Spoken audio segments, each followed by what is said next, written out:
full of middle-aged, older men, professionals, school teachers like me. I used to be a school teacher, and women. And I mean, there were some young folks on there, but for the most part, it was older men and women. And this bullshit about ship of hate is bizarre. So what did I see? I was cruising around the deck just before the attack. Actually, the reason they thought it was dead was, because everybody thought it was dead, was that the last time anybody saw me, I was standing in the moonlight speaking to Sarah, who was an American activist on the port side at the forward deck, on the third deck. And that's the last time anybody ever saw me, because from that point I went down and had a nap. And, but because that was the last spot anybody saw me, they all told the embassy that, well, that's the last time we saw Kevin. Well, that's where the helicopter murdered the first two people, I understand, because they shot right there and massacred a couple of people. And everybody, embassy thought, when the embassy found me, they walked in there and said, Kevin Neish, Kevin Neish, Kevin Neish. I said, well, that's me. He says, you're Kevin Neish? I said, yeah, I'm Kevin Neish. I said, you're supposed to be dead. He said, well, I'm not. Well, you were killed on the deck. You were thrown overboard. That's what everybody said.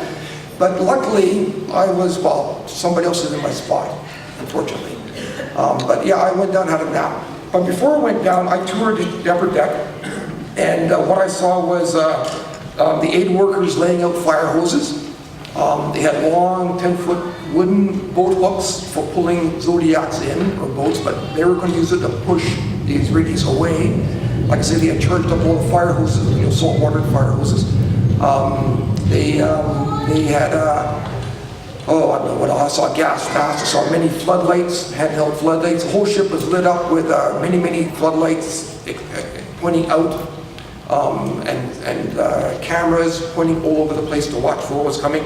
And what I saw, which took my breath away, on the front T-can railing on the third deck across the front were nuts and bolts.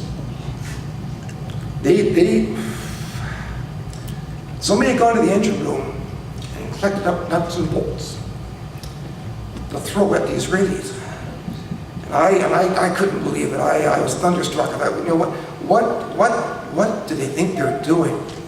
So I brought my camera up, and one of the Turkish aid workers from EYEWITNESS waved at me as if I was taking a picture of a nuclear device. No, he says, no pictures. Well, you're being polite.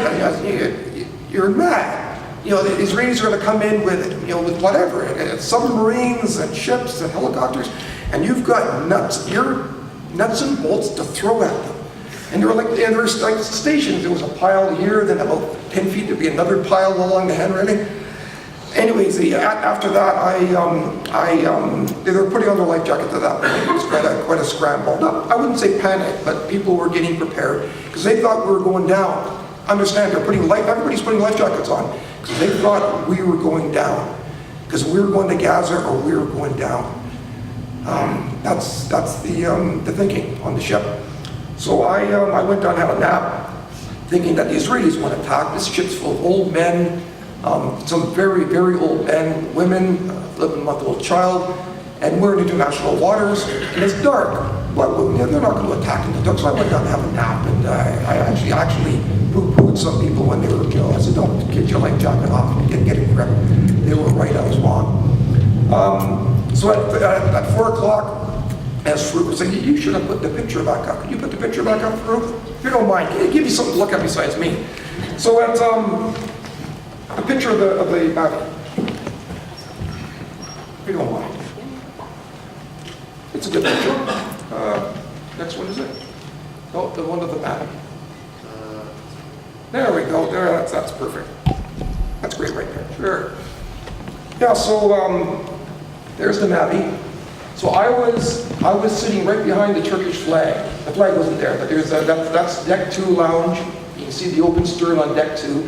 Deck 1 had no access. Deck 1 is down below with no access to the outside. That's where the women were, and that's where the Israeli commandos that were captured were taken. But so I was, actually that window that you can see is almost where I was. And I was just getting up and getting my camera batteries ready and this and that, and getting prepared to, I didn't think anything was going to happen, but all of a sudden, that lower deck erupted, and it was just behind a set of windows. there's windows along the back there. And the whole thing erupted in flames, flash grenades, percussion grenades. The windows were, and these are heavy windows, they were moving. And the whole thing was enveloped in tear gas. And I could hear bang, bang, bang, bang, bang, bang, bang, and hearing things hit things. So I didn't know if it was live ammo, or I guess it wasn't at that point. It would have been rubber bullets, I guess. And probably, they said he had paint guns. These weren't just regular paint guns, they were paintball guns. These were paintballs with like a tear gas solution or a pepper spray solution inside. And they said there was actually hard things inside the paintballs. I heard this from a number of people. But it was like chemical weapons being shot at the activists. It wasn't just paint. So anyways, that whole back lower deck erupted, but there was big floodlights around, and what it was two ships at I think they're about 30-foot rigid hull Zodiacs with about 20 soldiers each, all pulled up either side, trying to throw grapples up and trying to get onto the deck. And I could see through the smoke these aid workers with gas masks and running with fire hoses back and forth and with long poles. And talking about courageous, and you actually see, again, if you check out the videos from Free Gaza, you'll see them, it's like a porcupine on the back, pushing the Israelis away, pushing them away. Non-violently, just get away from our ship. It was repelling criminals. That's what we were doing, we were repelling criminals.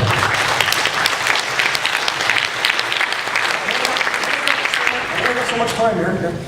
So I decided that my place wasn't on the front line of this thing, that there were professionals repelling. My job was to back up and take my camera and do my human rights observation work. So I retired to the inner stairwell, which is about even with just in front of the forward lifeboat, I'd say. That there's a door that goes in there, and it goes between all three decks. So there's a stairwell from the first deck, but I was from the second, third, and then the fourth deck is the one that the lifeboats are sort of even with. And then the top of the ship is where Farooq was saying that the helicopter hovered and dropped people on. Actually, it's above the bridge. It's upper deck, but it has access to the bridge. We weren't allowed up there. It was no access to that area other than stairways or ladders. So I retired to that. As I walked through the stairwell, I think it would have been deck 2. I took note that there was a medical station with a tarpaulin, about enough for one person, laid down, and